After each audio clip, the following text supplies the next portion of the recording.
역대상 29장 말씀입니다. 구약성경 653면입니다.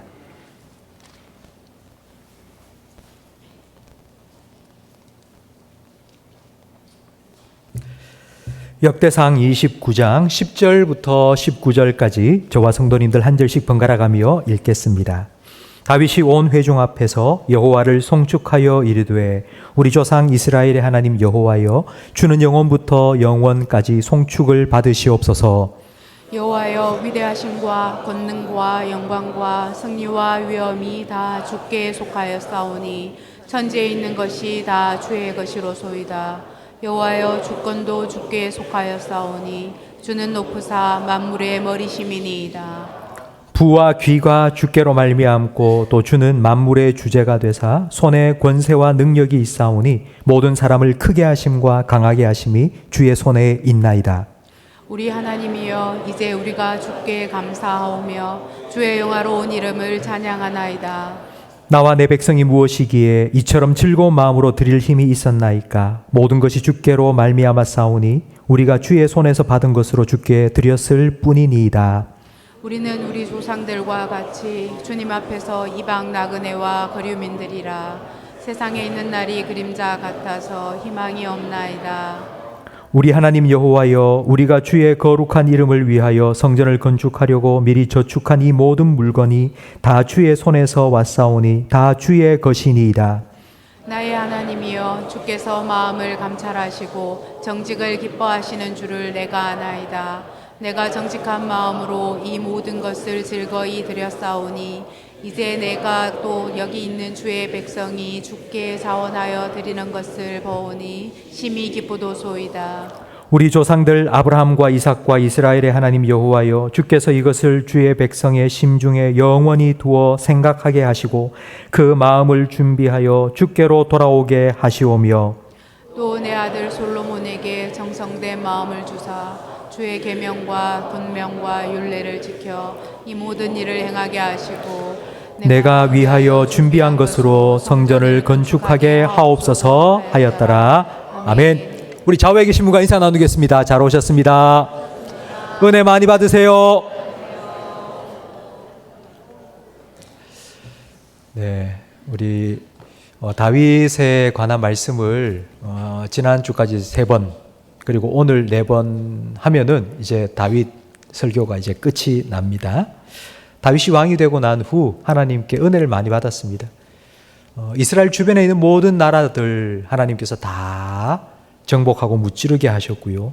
그래서 평화를 누리게 하셨습니다.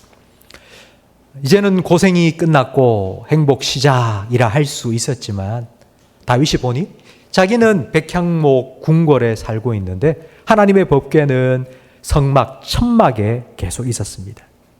그래서 하나님을 위해 하나님의 집을 지어드리고 싶다는 소원을 품게 되었습니다. 하나님께서는 그런 소원을 품은 다윗을 기뻐하시면서 네가 나의 집을 짓겠다고? 아니, 내가 너의 집을 지어줄게.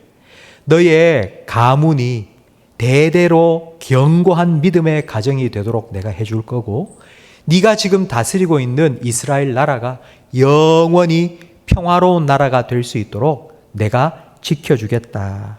하나님의 소원을 말씀해 주셨습니다. 다윗은 이 하나님의 소원을 자기 기도 제목으로 삼았습니다. 하나님 내 소원대로 이루어 주세요 기도한 것이 아니라 하나님 소원이 더 좋네요. 하나님 그 소원대로 이루어 주세요. 나는 양치는 목동이었는데 이렇게 대왕이 되었네요. 내가 무엇이기에 이런 은혜를 얻고 누리며 살 수 있습니까? 그러니 하나님께서 내게 주신 이 은혜 앞으로 내 아들에게도 베풀어 주시고 우리나라 백성들에게도 베풀어 주시고 영원히 주의 종의 집이 하나님의 은혜로 복을 받게 해주세요. 다윗은 그 하나님의 약속을 자기의 기도의 제목 삼고 기도했습니다.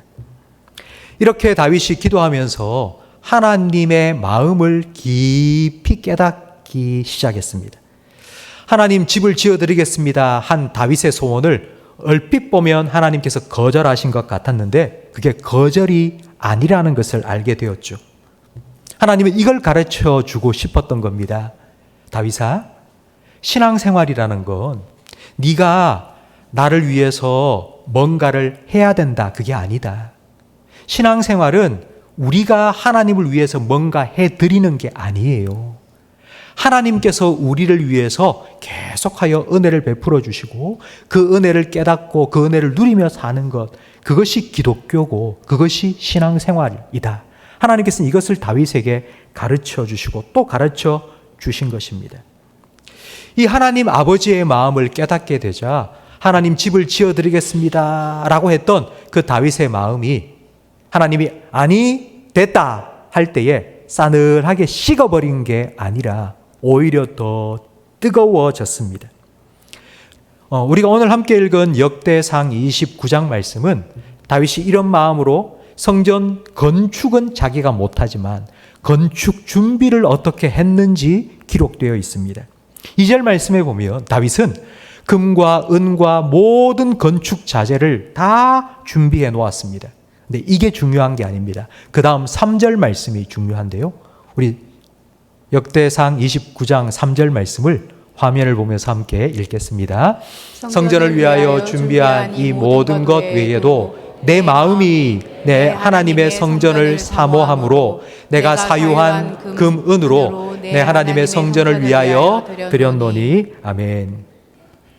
무엇을 드렸다, 얼마나 많이 드렸다가 중요한 것이 아닙니다. 다윗은 하나님, 내가 이렇게 많이 하나님께 드렸습니다. 지금 이 얘기를 하고 싶은 게 아닙니다. 내가 정말 하나님을 사랑하고 성전을 사모하는 마음으로 내가 드렸습니다. 하나님, 이 마음을 좀 받아주세요 라고 기도하고 있습니다. 누가복음 21장에 예수님께서 성전 앞에 서 계셨어요. 많은 사람들이 성전에 들어오며 헌금함에 헌금을 넣기 시작하는데 부자들이 들어왔습니다. 근데 그 부자들은 막 헌금을 하는데 얼마나 동전이 막 많은지 동전이 떨어지는 소리가 쫙 하고 난 거예요. 그런데 과부 한 사람이 들어왔습니다. 근데 과부 한 사람 들어와서 주변을 두리번 하면서 주머니에서 동전 2개를 꺼냈어요. 500원짜리 2개입니다. 이걸 딱 넣으면은 땡그랑 소리가 날 텐데 주변에 있는 사람이 들으면 아우 나 창피해 이런 마음이 들어서 정말 부끄러운 마음으로 딱 넣었어요. 그런데 그때 예수님께서 무엇이라 말씀하셨는지 우리 누가복음 21장 1절 말씀을 화면을 보며 함께 읽어보겠습니다. 예수께서 눈을 들어 부자들이 헌금함에 헌금 넣는 것을 보시고 또 어떤 가난한 과부가 2렙돈 넣는 것을 보시고 이르시되 내가 참으로 너희에게 말하노니 이 가난한 과부가 다른 모든 사람보다 많이 넣었도다. 아멘. 예수님의 기준이 뭘까요? 예수님은 도대체 무엇을 기준 삼아서 이 과부가 가장 많이 넣었다고 평가하셨을까요?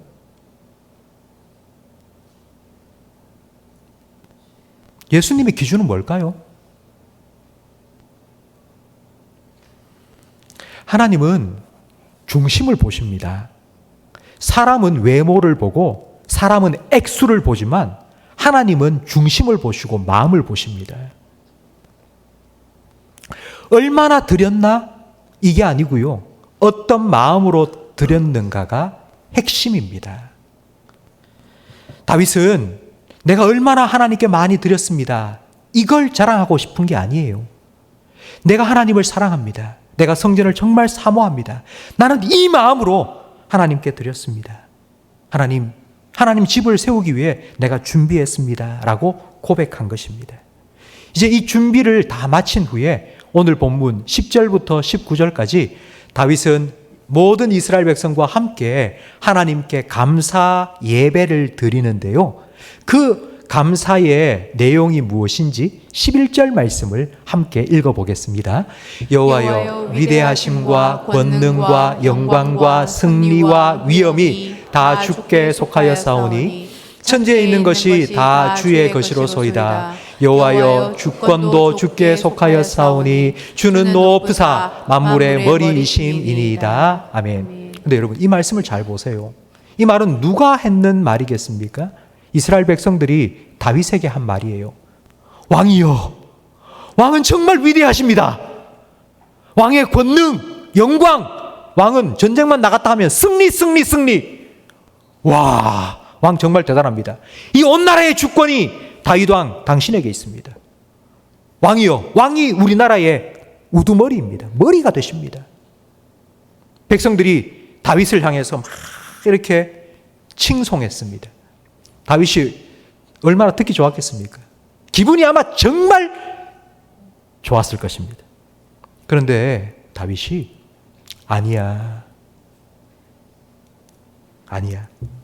이건 다 나에게 속한 것이 아니고 다 하나님 속한 것이야. 영광, 권능, 승리, 위엄, 주권, 높으심, 그건 내 것이 아니고 다 하나님 거야. 그러면서 12절의 고백을 백성들 앞에서 합니다. 우리 12절을 함께 읽어보겠습니다. 부와 귀가 주께로 말미암고 또 주는 만물의 주제가 되사 손에 권세와 능력이 있사오니 모든 사람을 크게 하심과 강하게 하심이 주의 손에 있나이다. 아멘. 하나님이 나를 크게 하셨어. 하나님께서 나를 강하게 하셨어. 하나님께서 나를 높이셨어. 다윗은 자기를 향한 칭송을 하나님을 향한 찬송으로 돌렸습니다. 성도 여러분, 하나님을 알면 반드시 따라오는 것이 내가 누구인지를 알게 되는 것입니다. 하나님을 알면 내가 누구인지를 압니다. 내가 누구인지 주제 파악을 못하는 사람은 하나님을 모르기 때문입니다. 창조주 하나님을 알면 나는 흙이라는 것을 압니다. 나는 흙일 뿐이야. 창조주 하나님을 알면 하나님께서 자기의 형상대로 흙으로 나를 빚어 만드셨구나. 나는 그런 흙이구나 라는 것을 깨닫게 됩니다. 구원자 하나님을 알게 되면 나는 멸망당할 죄인일 뿐이라는 것을 알게 됩니다. 이 땅에 소망이라고는 없는 영원한 지옥의 형벌밖에 내게는 남아있지 않는 그런 죄인이라는 것을 알게 됩니다. 하나님께서 그런 나를 구원해 주신 나는 구원받은 죄인임을 알 수 있습니다. 하나님이 목자라는 것을 알게 되면 나는 양인데 내 스스로 지킬 수 있는 아무런 힘이 없는 양이지만 그러나 하나님께서 내 목자가 되시니 나는 행복한 양이다 라는 것을 깨닫게 됩니다. 하나님을 알면 내가 누군지를 알게 되고 하나님을 모르면 내가 누군지 모릅니다. 내가 누군지 모르면 내가 잘난 줄 압니다. 내가 잘 사는 줄 압니다. 내가 잘하는 줄 압니다. 그런 착각에 빠져 삽니다. 다윗은 백성들이 자기를 칭송할 때에 아니 이건 내게 아니야. 이건 다 하나님께 속한 거야. 하나님께서 나를 높이시고 나를 강하게 하시고 나를 크게 하셨어. 그들의 칭송을 하나님을 향한 찬송으로 바꾸어 주었습니다. 다윗은 내가 누구인지를 정확하게 알았고 하나님이 어떤 분인지를 바르게 알았기 때문입니다. 14절 말씀에 보면 다윗이 이렇게 기도합니다. 나와 내 백성이 무엇이기에. 우리 지난 주일날 다윗의 기도를 함께 살펴보았습니다. 사무엘하 7장 18절에 다윗이 하나님께 기도했죠. 하나님께 바싹 들어가서 하나님 앞에 탁 앉아서 기도했을 때 이렇게 기도했죠. 주 여호와여 내가 누구이오며 내 집이 무엇이기에 나를 여기까지 이르게 하셨나이까. 다윗이 누구입니까? 양치던 목동이었습니다. 다윗의 집안은 별 볼 일 없는 그냥 평범한 촐로의 집안이었습니다. 그냥 저와 여러분처럼 흙수저입니다. 그런 다윗이 태평천하를 이룬 이스라엘 역사 중에 가장 위대한 왕이 되었습니다. 내가 어떻게 이 자리에 오르게 되었습니까? 내가 어떻게 이런 영광을 얻게 되었습니까? 오 하나님, 하나님께서 나 같은 인간을 이렇게 높여주셨네요. 나는 내가 어떤 인간인지 정확하게 알고 있는데 나는 이 자리에 합당한 사람이 아닌데 내가 여기에 설 수 없는데 하나님께서 나를 여기에 세워주셨다고. 하나님을 알고 나를 아니까 하나님 너무 감사하다고. 그러면서 15절 말씀을 우리 함께 읽어보겠습니다. 우리는 우리 조상들과 같이 주님 앞에서 이방 나그네와 거류민들이라. 세상에 있는 날이 그림자 같아서 희망이 없나이다. 나와 이스라엘 백성 여러분, 우리는 이방 나그네와 같고 거류민과 같습니다 라고 말합니다. 이방 나그네와 거류민을 요즘 말로 표현하면요, 이거예요. 외국인 노동자. 외국인 노동자가 우리나라에 들어오면요, 우리나라 시민권을 가진 우리들이 누리는 그 권리를 주장할 수 없습니다. 외국인 노동자는 이 땅에 살아가면서 이거 해주세요, 저거 해주세요, 그런 권리 주장할 수 없습니다. 지금 다윗은 이스라엘 백성 앞에서 이 얘기를 하는 거예요. 우리는 이 땅 살아가면서 이게 내 건데, 이거 내가 당연히 누려야 될 건데, 이런 주장할 수 없는 사람이라고요. 이 땅 살아가는 우리의 인생이 그림자와 같다고 고백합니다. 우리가 이 땅을 살아가면서 가진 것, 엄청난 부귀영화, 학벌, 재산 가졌다 할지라도 그것이 그림자와 같습니다. 아침 안개가 사라지듯이 해가 뜨면 안개가 사라져버리고, 아침에 피었던 들꽃이 해가 뜨면 금방 시들어버리는 것처럼 사라져버립니다. 여러분, 인생이 이렇다는 걸 깨닫고 나면 우리에게 느껴지는 감정이 딱 하나 있죠. 허무한 거예요. 전도서 말씀에 보면 솔로몬은 이렇게 고백합니다. 나는 인생의 행복과 성공을 위해서 정말 열심히 살아왔다고. 내가 인생의 성공과 행복을 이루기 위해서, 알기 위해서 따라가면서 그걸 붙잡으려고 했는데 내가 무엇을 붙잡은 것 같이 허무했다고요? 바람을 잡는 것처럼. 나는 이렇게 살면 성공할 줄 알았어요. 난 이것만 있으면 행복할 줄 알았어요. 그래서 애쓰고 힘쓰며 그걸 붙잡으려고 살아왔는데 딱 잡으니까 바람처럼 사라졌다고. 인생이 그래 허무하다고. 그래서 솔로몬이 하는 말이 헛되고 헛되니 모든 것이 헛되다. 그러면서 전도서의 결론이 전도서 12장 말씀에 나오죠. 이렇게 말합니다. 너는 청년의 때에 내 인생이 헛되다, 내 인생이 그림자처럼 사라졌다 말하기 전에 너의 창조자 하나님을 기억하라고. 너의 창조주 하나님을 만나라고. 하나님을 만나면 내가 누군지를 압니다. 그 하나님 앞에서 내가 어떠한 존재인지를 깨닫게 되고 하나님의 은혜를 힘입어 인생이 허무한 인생으로 사라지는 것이 아니라 복된 인생으로 바꾸어집니다.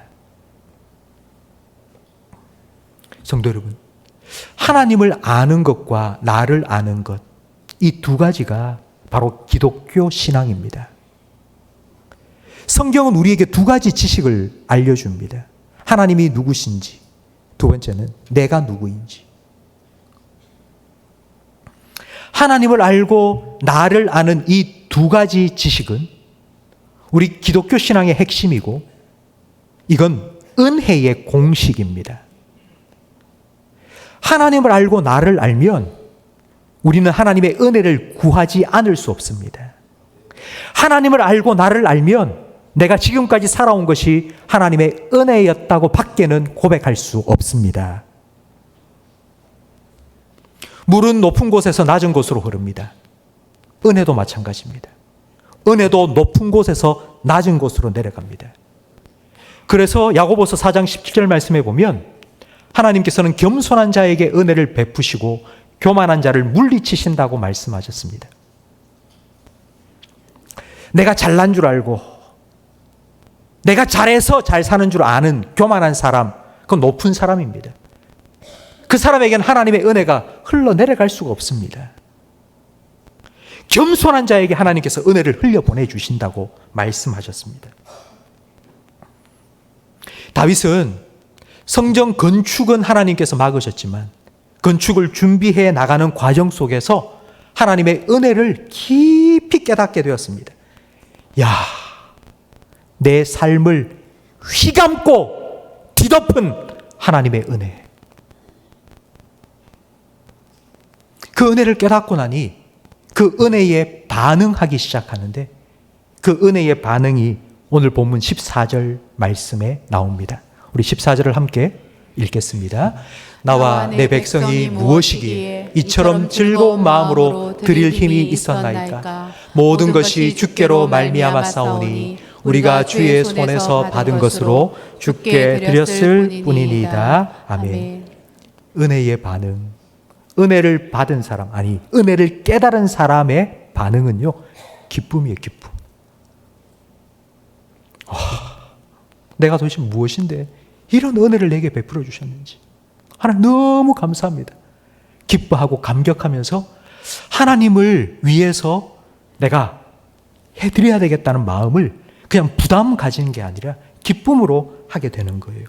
저는 지난주 하나님께서 하나님의 집을 짓겠다고 마음먹은 다윗에게 좋은 생각이야, 굿 아이디어, 당장 시작해 라고 오케이 사인을 보내지 않고 왜 하나님께서는 막으시고 준비하며 기다리도록 하셨는지 그 이유를 깨닫게 되었습니다. 우리가 하나님을 위해서 뭘 한다고 생각할 때가 있습니다. 하나님을 위한 우리의 헌신과 열심, 좋은 것입니다. 그런데 그 하나님을 위한 우리의 헌신과 열심 속에는 위험 요소가 들어 있습니다. 저는 목사인데요. 목사로서 제가 이런 생각을 할 때가 있습니다. 내 평생을 하나님께 드려서 주님을 위해 내가 살아가는데 내가 목사로서 이렇게 헌신하고 주님을 위하여 살아간다면 이 정도는 내가 받아도 되지 않는가, 이런 생각. 진짜 위험한 생각입니다. 그런 생각 때문에 망하는 것입니다.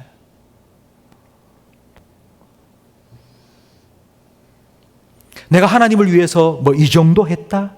내가 하나님을 위해서 이걸 드렸다? 여러분, 이 생각이 들 때가 위험합니다. 이런 생각은요, 웃사가 가진 생각과 비슷합니다. 하나님의 법궤를 다윗이 왕이 되고 난 후 자기 왕궁으로 모셔올 때에 웃사는 수레에 그 법궤를 싣고 들어왔죠. 그런데 수레가 덜컹거렸습니다. 그때 웃사는 모든 사람이 보는 그 자리에서 자기 손을 탁 들고는 내가 하나님을 지켜야지, 탁 법궤에 손을 딱 얹었습니다. 여러분, 이 행위는요, 내가 하나님의 법궤를 지키고 주장하는 사람이라는 걸 보여주는 행위입니다. 매우 위험한 행위입니다. 사실 교회 건축을 준비하면서 제 마음속에 그런 생각이 드는 거예요. 제가 목사로서 교회를 새롭게 건축하면 모든 사람들이, 그리고 또 우리 주변에 있는 같은 노예에 있는 다른 목사님들도 와, 큰일을 했다, 어떻게 그렇게 대단을 했느냐, 내가 그런 소리를 듣지 않을까, 내가 이 큰일을 이루었다, 이런 말을 듣고 싶은 위험한 생각입니다. 큰일 날 생각입니다. 내가 한 것이 아니라 하나님이 하신 거죠. 점점 자기는 숨기고 자기는 낮추고 자기는 사라져야죠. 우리가 하나님께로부터 받지 않은 것이 무엇입니까? 여러분이 지금 가지고 있는 것 중에, 여러분이 지금 누리고 있는 것 중에 하나님께로부터 받지 않은 것이 무엇입니까? 여러분 부귀영화, 여러분의 학벌, 여러분의 재산, 그것 중에 하나님께 받지 않은 것이 무엇입니까? 아마 여러분 중에는 이런 생각할 거예요. 아니, 내가 열심히 노력했어. 내가 새벽같이 일어나서 직장 가서 열심히 내가 돈 벌려고 힘쓰고 애썼어. 여러분, 맞습니다. 그런데 그렇게 열심히 살아갈 수 있도록, 하루하루 우리를 살아갈 수 있도록 힘 주시고 생명 주시고 건강 주신 분은 하나님이십니다.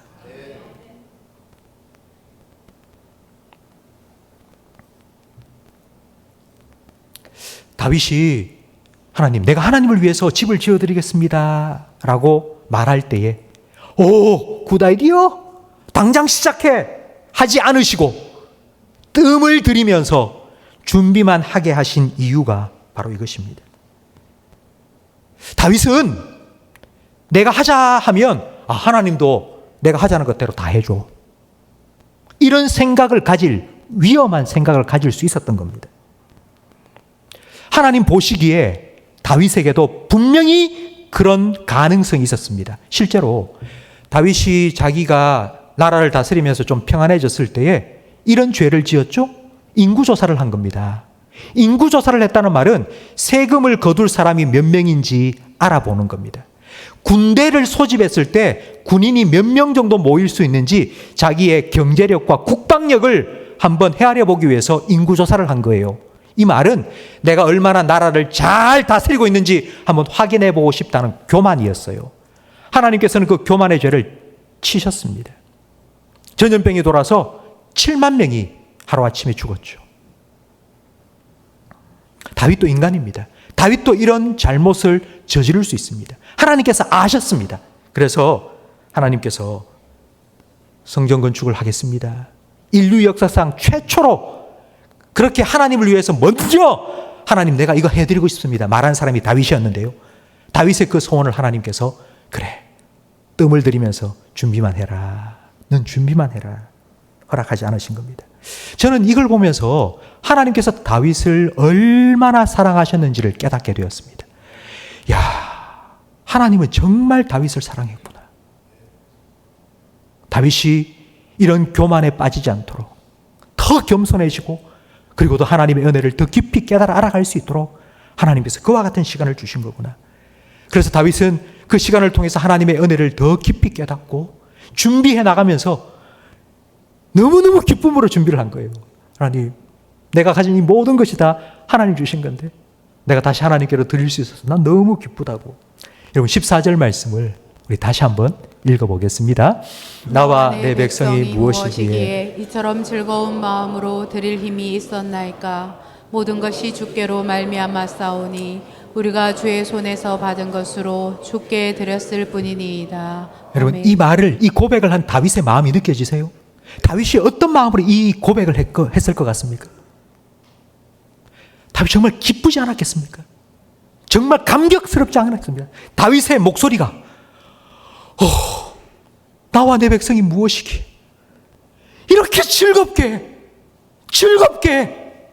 부담이 되거나 힘들고 막 그런 마음이 아니라 정말 기쁜 마음으로 하나님께 드릴 수 있나? 다윗은 너무너무 감격스러웠던 거예요. 다윗의 이 기쁨이 다윗으로부터 흘러나와서 이스라엘 백성들 가운데 막 번져가기 시작했습니다. 그 결과 우리 17절 말씀을 함께 읽겠습니다. 이제 내가 또 여기 있는 주의 백성이 주께 자원하여 드리는 것을 보니 심히 기쁘도소이다. 아멘. 다윗과 함께 이스라엘 백성도 하나님의 은혜를 알아가고 그리고 하나님께 드리는 것이 얼마나 큰 기쁨인지를 이제 알게 된 것입니다. 이스라엘 백성이 하나님의 전을 건축하기 위해서 준비한 그 모든 과정들이 부담으로 한 것이 아니에요. 부담을 느끼면서